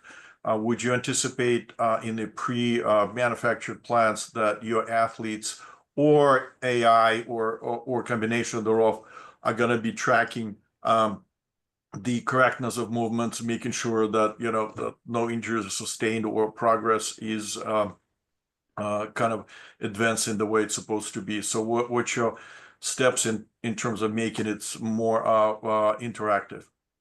Thank Most you. definitely. So the main reason for this app is to stray away from these PDF or Excel plans, because they're not interactive and they're not very informative. With our app, all of our athletes have to input a description of each exercise, but more importantly, a demo video. So this video attached to each exercise will clearly state how to perform the exercise, what key points to focus on, and it's as easy as clicking on the video right in the gym. So the way you interact and use the app is very informative on how to correctly perform each exercise. When we include the subscription model, it'll be more in depth with each athlete, so you get more out of them, you get more one-on-one information, and you could clearly see how to perform each plan correctly. Thank you. I would take a course from Julian how to deliver a very convincing presentation via Zoom, which is also a skill. Not everybody can do it. Good job. Amazing. Thank you so much, CorsaAthletics. And I'm super excited to bring to your attention this next company that is innovating in writing space. We all like reading books. We don't have time to read books anymore. And this company, 6 Minute Books, is a team of publishers and media industry experts reinventing the future of reading with AI. Now I want to invite to the stage Eje Celik, founder and CEO of 6 Minute Books. Welcome. Hello. Hi. Welcome, Eje. Tell you How are about you? myself first, briefly, and I will share my presentation. Just a second.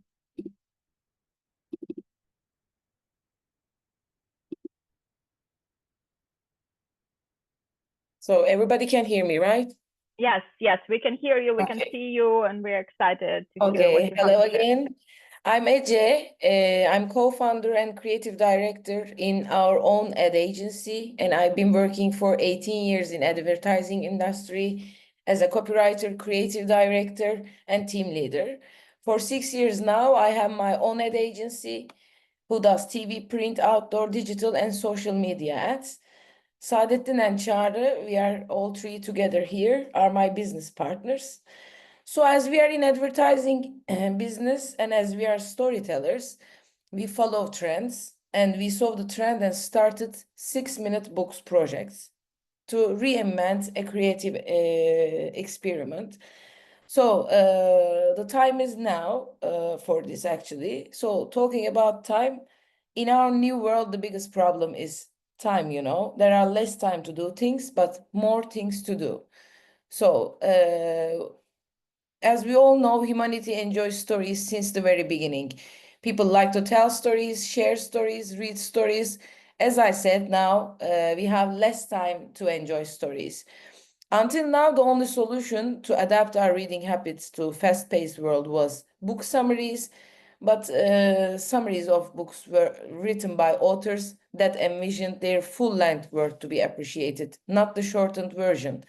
So we came up with a solution that align with dynamics of our new world. What it truly needs are entirely new books and stories, crafted with modern world in mind that can read in a very short span of time. So this is 6-minute books. It's a concept of brand new stories specifically designed to be read in 6 minutes. Those stories are created by human creativity, powered and fastened by AI, which means human creativity helps us create original stories and AI helps us to write more stories. Let's look at very briefly to the evolution of reading, books, ebooks, audio of books, summary of books, and now the next step of evolution, we believe, books designed to be read in a short span of time, which is 6-minute books. Actually, the success of audiobooks and summary of books, book summary apps shows us people need solution for having less time to read problem. How it works, how our project works. It started as an Instagram page to test and fine-tune the product and see people's feedback. It's actually a book drops on your Instagram feed daily and you can read it by swiping the post. In the second phase, we are planning it will become an app and only members will have their books daily. And for later, we will only share the covers of our books on our Instagram page for marketing purposes. In the third phase, we will train our own AI, LLM, based on the data received from our users' reading habits in the first 2 phases. And in the fourth phase, our own model will generate stories with AI for each user according to their own taste. This is a screenshot from our Instagram page and our Instagram address if you want to check out. These are some of our book cover arts. We create the book cover arts too. So let's look at the market.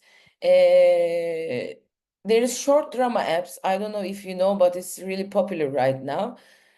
And like when we look at it, the drama box, it makes $8 million monthly. Mini shorts, $3 million. Kalos, 2 good shorts, $3 million.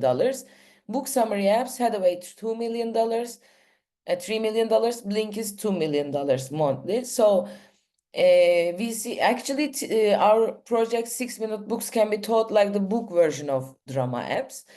This is why actually we see a huge potential here. There's a huge potential in the category we are trying to create, we believe. When we look at the competition, We are, as I said, we are like designed for a very short span of time. We have original content. We are not summaries. We don't have the famous content. It looks like it's very similar to short drama apps. They are movies, TV series, but we are books. Every app has different cons and pros. You cannot be everything for everybody. As you can see, our app is very similar to short drama apps, as I said, but they are movies and we are books, as I said. We are planning a subscription-based revenue model, 7-day free trial and $9.90 monthly. It's a competitive price. For the seed investment, we are launching 8% of our startup for the seed investment. We are looking for more than one investor in this phase. And seed investment will be used for developing the app and will be used for marketing. And the revenue from marketing will again be used for marketing, as the founders will not be paid in the first year. The team, I told you about, we are three business partners. We have crafted over hundreds of TV commercials. We are in creative writing and advertising industry for lots of years, and we have lots of different customers from around the world, like Pizza Hut, Hyundai, Toshiba, Carrier. And we have created most liked and most memorable advertising campaign of the year 5 times in Turkey. You can see from the Ipsos AdWatch reports, and some of our short films in AI festivals won some awards.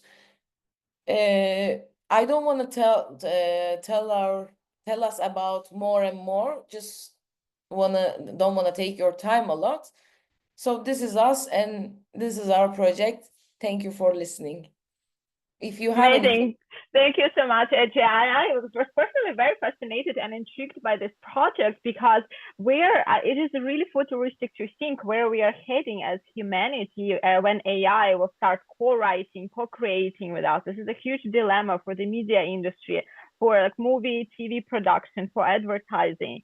And there are so many questions to be asked, and I really want to support industry professionals moving in that direction and collaborating with AI. And I really want to see what's going to be happening with that. Emilio, your questions, please. Yeah, well, Eje, thank you so much for your presentation. One question here: could you please go back to the valuation and the amount you want to raise? Yeah. So this 150K for 8% of the company, is it through an equity stake, or because I think the evaluation here makes me doubt a little bit, since I think this 8% should be the valuation close to 1.8, if I'm not mistaken. So just to understand, this slide in terms of, All right, I believe because they were editing the presentation last minute, I believe there's just a typo.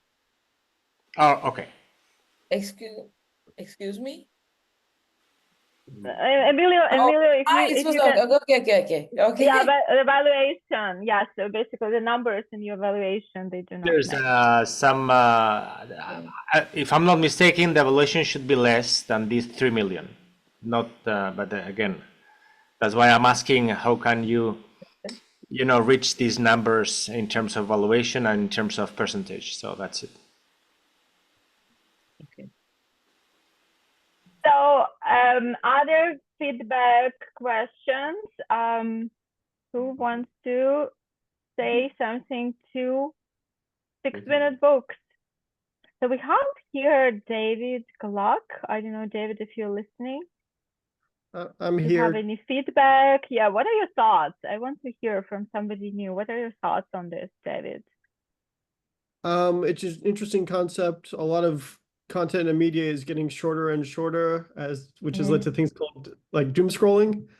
The question is, are people going to be opposed to AI not writing books but helping? It's an interesting concept. It's definitely going to be a question is, can you get people past the issue of AI, and will people transition away from it? So I think older people are going to be against it, but if you can get Gen Z and Gen Alpha, I think that might be an interesting target market, especially if they're, so I think that's going to be the question is, can you get them on side? And I know you're not using AI to write the stories, you're using it to quicken it and everything, but people get very upset when they think of AI as taking away work from any artist. So that's the Yeah, so actually, like people think that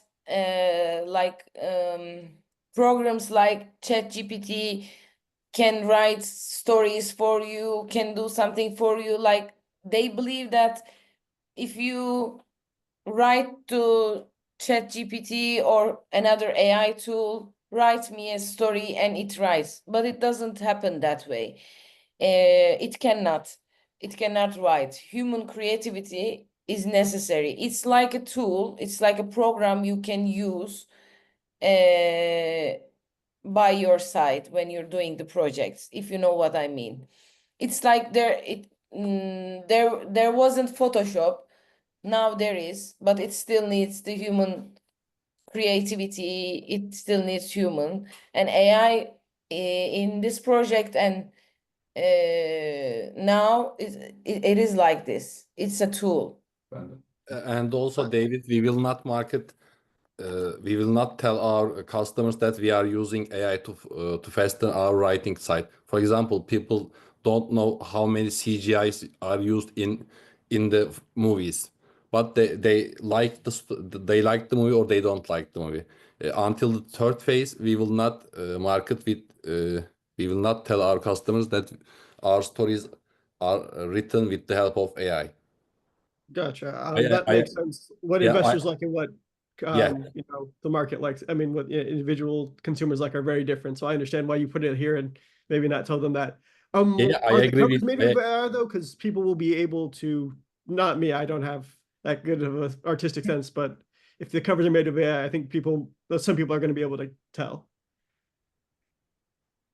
I'm curious to hear what Dimitri had, because Dimitri expert in legal space. So what do you think will happen? How this company will be able, for example, to protect their IP, intellectual property of their writers community versus like when it is co-created with AI, how do we protect intellectual property and who it belongs to? Does it belong to AI or does it still belong to like the agency that creates and applies the AI? What are your thoughts? Yeah, this is an evolving part of the legal system right now. And the question has been unsettled. Basically, right now, only in China, a character, a virtual character that was created by AI was copyrighted. Otherwise, the Western system right now doesn't recognize anything that's been copyrightable if it's created by AI. But what is it created? Like the issue with use of CGI that has been just given in the movies, was it really done by a program? Was it done by a person? So right now, I think the question would be, if you have a legal document, and we've seen documents written by AI, and would be one mistake, but it trashes the entire document. And with that legal eye looking at it, this document is essentially trash. But if you find that change and make it workable, was that a production of a lawyer? Was a production of AI? So I think right now will be question for the legislators would be to at least set a standards. What is the extent of human involvement in writing that recognizes the creativity to be copyrightable? Right now, actually, nobody knows the question. What's protected, what is not. I mean, if I were, would you recommend them to approach protecting their IP? Grab it and claim it as much as you can. Try to claim creativity, and whether you're doing prompts or you're doing analysis or you're doing rewrite. So try to claim as much as you can right now, and if you'll be deprived of some of it, And also, I think it's important, as the presenter mentioned, the involvement of a human being in the writing itself, that the AI is only an assistant, not the writer itself. And I think, we probably will be moving in that direction, that still an assistance to human, it just the extent of involvement of a human, that's right now the issue. And I think the government didn't settle really on recognizing what is and what is not a copyright at this point. And that's a little bit frustrating that they moving pretty slowly in addressing those issues. Amazing. Carl Jones has be a greedy. Grab it. Thank you, Dmitry. Well, you see, with your insight in an industry, I think, that's very, great that you can see it. But I think in your next presentation, you have to show some type of documents or publication to say, this is where the trend may be going, besides AI, because of the film industry and the writer industry. But you need to show some proof to back what you're thinking, what you're seeing, because that will draw me in. It's like, okay, there's validation of what you're seeing. And then my second point is, when I looked at your numbers, it looks like it's going to be 5% equity stake. Is that what you're shooting for, not 8? Yeah. Am I right? Yeah. You're right. It was a typo. But thank you very much for your presentation. Thank you. Thank you for And thank you, Carl. I would like to hear thoughts of Jay Latta. Jay, I know you have opinion, probably. I'm sure you do. I don't know if Jay's here. Here, hello. Okay, because I know you are in this like you have diverse interests in your investment focus. So, what are your thoughts in general about this project? I mean, I know several of these apps that are doing summaries, Blinkist and so on. I mean, it's meanwhile 12 years old, this thing. I'm not a huge fan of them because you are already reading content that was interpreted by someone, so it doesn't give you anything. The main issue that I see here, it's not about not having time to read. The people are simply lazy to read.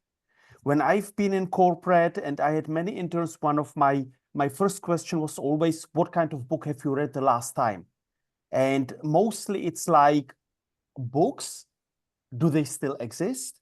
So I really would be curious what you can pack into 6 minutes. Right now, I can't imagine. 6 minutes is even shorter than a short story, right? 6 minutes is maybe an anecdote.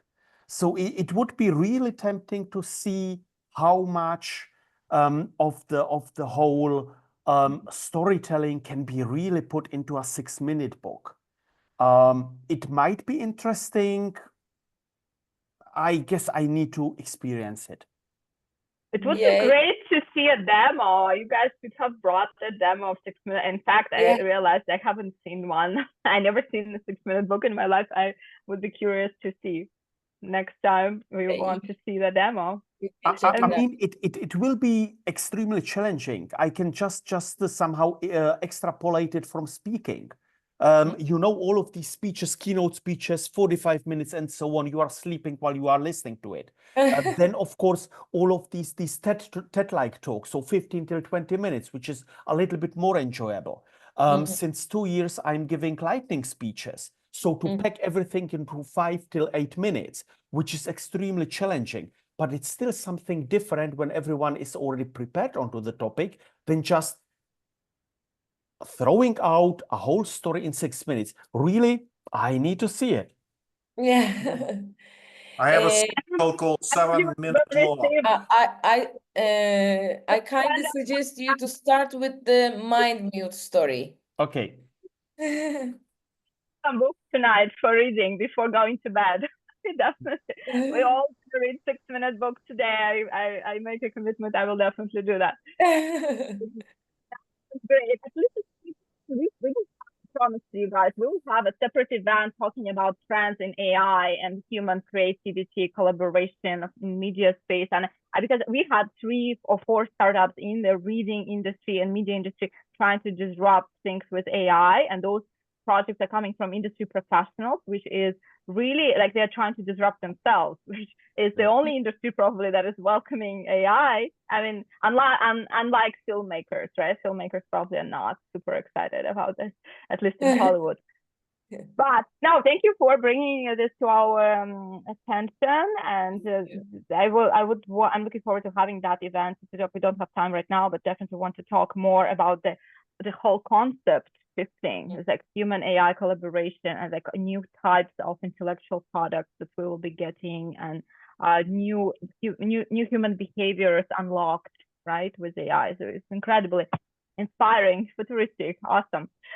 And I want to tell you that we've approached the peak moment and the culmination of our event today, and you're about to witness something really extraordinary, because we never had an investor pitch at our startup investor pitch event, and today we do.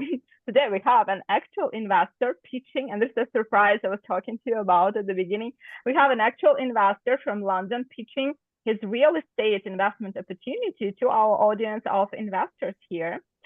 And I am excited and thrilled to bring to the stage the founder and CEO of NyLonPie, a company that is presenting a real estate investment opportunity, a unique and exclusive venue for tech community, tech conferences and events for tech entrepreneurs and innovators in the heart of New York. What a Christmas treat we have today. Ben Gamble, please welcome and tell us more about your exciting venture. Yeah, thank you, Tanya, and thank you everyone for being on the call. I think we're running over a little bit, so I'll try and keep it under 6 minutes. Please do. That would be, and as we know, it's possible. 6 minutes. Yeah, exactly. I'll tell us the new benchmark for content. 6-minute story. Why not? But fair play to everyone who's.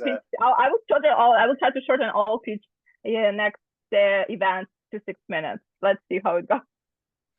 Why not? Why not? If anyone's got any questions after this presentation, please feel free to reach out to me. I'd be more than happy to discuss and follow up. So basically, I own a company called NyLonPie, which you can probably guess stands for New York and London. So the whole idea was I would take slices of companies in New York and London. As I'll come on to in the presentation, I have a venue and various interests in London, but I'm looking to set something up in New York. And on the right-hand side of the screen, you've got the Midtown Gallery, which is the concept of this new event space right in the heart of New York City, which I'll tell you about. So if I can just click through. So the Midtown Gallery is on 39th Street in New York, which is right by Bryant Park. The building is about 13,000 square feet, and it's on the 2nd floor. Which means it's very appropriate for events. So you basically come in the main floor, go straight up the stairs, and you're in the event space. The building itself used to be Tommy Hilfiger's global headquarters. So it's never been an event space before, but the location is pretty apt. You've got hundreds of corporate companies within half a mile and a mile of the location. And there's an opportunity to take on the venue as an event space, this is currently off market, so you can't find it anywhere if you look online. The building itself is a stunning site. It's just 1 block away from Bryant Park, as I said, and 5th Avenue, a historic building, and being on the 2nd floor, it's very apt for events. It's turnkey, which means basically you can just go in and turn the key and start doing events. So if I got investment tomorrow, I would do a bit of basic painting and decorating, basically painting the ceiling and installing some audio visual and lighting, and basically it would be done. The rest of the venue is up to scratch. As well as the main space itself, there's also an amenity which is on the 14th floor, which is a roof terrace. The rest of the tenants in the building are office tenants, which means that this roof space is never utilized. So there's a unique opportunity to, by taking on the main event space, use the amenity on the roof for ad hoc events without paying any rent, which is very attractive if you know anything about commercial real estate and the venues for events model. And if you've been to New York, you know exactly where this is. It's just behind Bryant Park, behind the Bryant Park Hotel, which is that stunning gold and black building there. The space itself is about 13,000 square feet, which is a great size space for most companies up to 500 employees. So if they're looking to do functions like product launches, conferences, the reason I'm a bit tired today is I've been doing Christmas parties here in London. Christmas parties is very apt for, and 500 capacity is perfect. And you have a sort of shell and core space which you can set the venue up for different types of events. And yeah, 13,000 square feet is pretty bang on. That doesn't include the roof terrace, which I mentioned was an amenity. If you're happy to see it, I will share this link afterwards. Basically, this is a video of a walkthrough of the entire space. And crucially, the commercials on the left-hand side is where this opportunity becomes appealing, because it was listed as an office space. The rent expectation is a lot lower compared to if it was, say, a restaurant unit on available to take on as an event space. So it's a good opportunity to convert it from a office to a event space. And the commercials obviously is where the opportunity lies. So there's a sort of snapshot of revenue. The revenue is based off a very conservative business model of hiring the event space out at $20,000 a day, once or twice a week, and that's it. And in actuality, the rack rate or full price of the venue will more likely be like $30,000 a day for that size space around the corner from Bryant Park. And the sorts of events we would look to do are things like product launches, conferences, Christmas parties. It's around the corner from the New York Public Library, so that encourages a lot of private events like weddings that will want to utilize the iconic stairs of the library to take pictures on.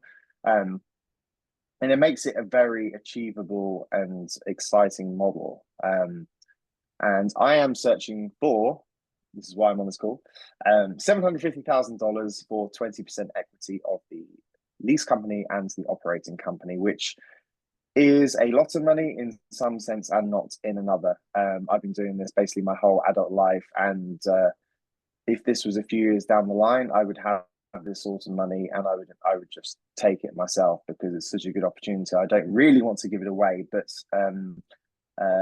I need a partner. I need some person in the corner who can be that support to provide a security deposit for the site, a contribution towards marketing and promotion for the first few months, and get the site up and running. But anyone who's had any experience in the hospitality space will know that this is quite a good opportunity, because there isn't construction to do, which would be a big flag, especially in New York City. A bit of a snapshot here on the investor ROI. Don't really have the time to go through most of this. I suppose the opportunity here, because I understand a lot of people are sort of interested in sort of AI and tech startups, which is somewhat different to having an event space or a bar, but it does mean that you have a canvas to host events for any other company that you are supporting or investing. And also it's kind of fun having somewhere where you can host investor meetups, pizza parties, product launches, even as simple things as having a registered office literally on Bryant Park where you can operate from does have some value with a profitable business alongside it. Got various other investor benefits as well, which may or may not be relevant to some of you. But I just wanted to touch on some of the stuff that I do. So, this isn't my first rodeo at all. On my advisory council, I'm working, especially with Paul Barham, who's just opened a few venues in New York City, from the Flight Club, which is an immersive darts concept, Electric Shuffle, which is similar.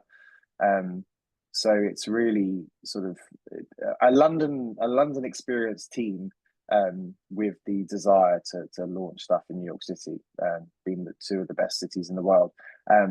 These are a couple of the IPs that I've done stuff for before. My company has run the front of house staff for the Mamma Mia, the party at the O2, and that was for 3 years, and also a Mandela experience for 5 months up until COVID. That was a exhibition consisting of props, costumes, memorabilia from Mandela's life. I did an immersive Wolf of Wall Street show at a building that I let and partnered up with an immersive theatre company to produce a show. These are actually videos, but if I can send you the pitch.com link after this call, you can see the videos of the content as well, which sort of brings it to life, and a Banksy pop-up as well. But the bread and butter of the venues for events model is corporate events. And I have done literally hundreds, probably thousands of corporate events for predominantly ads, media, tech companies, and a few examples of the sorts of companies that I've done events for in London, but obviously they have very heavy presences in New York, and a lot of them are very excited about the prospect of me launching a venue in New York. So that will be the focus of the Midtown Gallery, which is this proposed venue. These are a few videos of cool events. Drake came to some of the events. That's basically what this slide is for. And my current venue in London is 12,500 square feet, which I was at about an hour and a half ago. It's completely bootstrapped, owned by me, and it's sort of a proof of concept of the venues for events model. And the fantastic thing about this venue is that I'm doing a lot of things here that I would replicate in New York. So, for instance, I did let's get through this. I did a 4-month Princess Diana photography exhibition at Dockside Vaults at my venue. That sort of thing I would drag and drop and do at the venue in New York. So although you have the corporate events as the bread and butter, especially around Q4 with Christmas party season and product launches and conferences, the rest of the year you do public-led events like these exhibitions. So yeah, that's basically it. I appreciate it's sort of a bit different to some of the presentations, but in essence, I'm looking for a partner who might be excited about the concept of being part owner in a venue space, either being as involved as they like. You could be involved on a daily basis, sitting in the office and workshopping together how we're going to take over New York and maybe take on other venues in the States and elsewhere, or it could just be in a silent capacity and just let me run with it, because to be honest, it's really just the barrier for entry is the $750,000, which covers the security deposit, because other than that, this venue it's the one, and I've been looking for this sort of venue for over 2 years. So I've definitely gone over 6 minutes, but yeah, I'd like to open it up to any questions. I hope that gives you what a Christmassy mood. Who doesn't want to purchase a piece of real estate in New York for Christmas? That would make a perfect gift for any girl. Become an investor in a piece of real estate in New York. On a serious note, I know that many investors entertain, like tech investors, tech startup investors, entertain investing in real estate, because unlike startup projections and hypotheses that are not yet market tested, often real estate is something solid, and it was there yesterday, it is here today, it will be there tomorrow. So definitely it's like more kind of risk averse type of investment.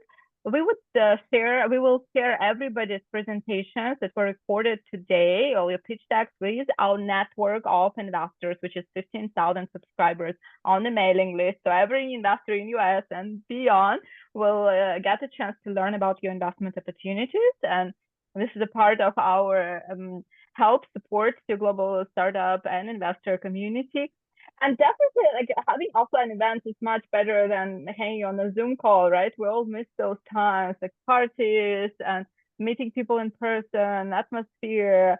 I remember one of the accelerators in San Francisco actually bought a 16th century Mexican church and they renovated it for an accelerator. and they were running all kinds of events, and not just startup events, the conferences, but also some kind of I would say artistic events, like sound healing ceremonies, and it was very surreal. You are in this old church, and it's very. They had an organ, like an old organ, when they played. So it was really a unique home for tech community, and like foreign startups visiting were staying in that accelerator. They had like a hostel for startups. So, and this whole co-living culture in San Francisco is coming back after the pandemic. I remember during the pandemic, it all kind of died, but now it's kind of all coming back, and like startups need housing. Palo Alto doesn't have actually much of housing options. So New York has a booming tech community. Definitely they need more places for tech people to hang out at, right? So very timely for New Year, for Christmas. Consider investing in real estate. Contact Ben Gamble, and I'm sure it will be a good opportunity for somebody in San Francisco or New York to join and co-invest with you. All right, and on that note, we're wrapping up this event. Thank you all for joining us today and sharing about your inspiring ventures. Thank you for being a part of Startup Investor Pitch Launch Network and our friends and family network of tech innovators and entrepreneurs, which is global. Thank you very much to our investors that stayed till the end, for coming, for supporting our pitching companies. Your input, feedback were extremely valuable. I will be sharing everybody's contacts who was here today and who signed up to register for this event with everyone. And I will be sharing all the pitch decks with everyone tomorrow. And today I'm wishing everyone Merry Christmas and Happy Holiday season. Have a joyful time with your friends, your families, your close ones. Relax, enjoy your holidays, and get ready to kick off the next fundraising season. To our founders, I wish you a successful fundraising campaigns, successful and productive year ahead, multiple X ROI to our investors. It was Tanya Mitchell and our special Christmas edition Startup Investor Pitch Launch. Thank you guys for being with me, and see you next year. Thank you. Thank you. Thank you very much. Goodbye. And in fact,